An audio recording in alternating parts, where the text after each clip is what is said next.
అందరికీ వరలక్ష్మి వ్రతం శుభాకాంక్షలు. ఇక పండుగల సీజన్ స్టార్ట్ అయిపోయింది. మా సొసైటీలో అయితే హడావుడి మామూలుగా ఉండదండి బాబు.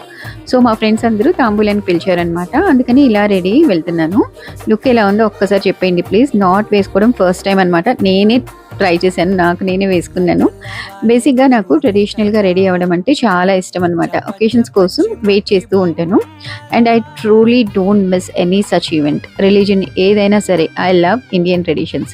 ఇలాంటి ఒకేషన్స్లో అందరితో సరదాగా కాసేపు స్పెండ్ చేస్తే మైండ్ రిలాక్స్గా ఉంటుంది. So I don't miss any festival, marriage, wedding, ఏ ఒకేషన్ కూడా మిస్ అవ్వం. మా సొసైటీలో ప్రతి ఒక్కరూ ఎంతో డివోషన్తో చాలా అందంగా అరేంజ్మెంట్స్ చేసుకున్నారండి. ప్రతి ఒక్కరి ఇల్లు కూడా చాలా బాగుందనమాట.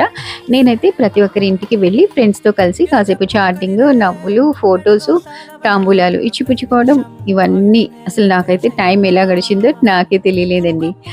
ఫెస్టివల్ ఏదైనా సరే, ఎవరిదైనా సరే, మన చుట్టూ ఉన్న వారితో కలిసి హ్యాపీనెస్ని షేర్ చేసుకోవడం అనమాట. ఇలాంటి అకేషన్స్ వల్ల మన సొసైటీ ఫ్రెండ్స్ కూడా ఫ్యామిలీ లాగా దగ్గర అవుతారు.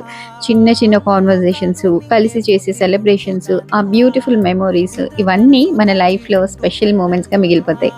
అందుకే ఇవన్నీ నా ఛానల్లో అప్లోడ్ చేసుకుంటూ ఉంటానన్నమాట. ఫ్యూ ఇయర్స్ తర్వాత ఎవరు ఎక్కడ ఉంటామో తెలియదు కదా మరి. ఇంతకీ మీ ఇంట్లో వరలక్ష్మి వ్రతం ఎలా సెలబ్రేట్ చేసుకున్నారో కామెంట్స్లో తప్పకుండా చెప్పండి.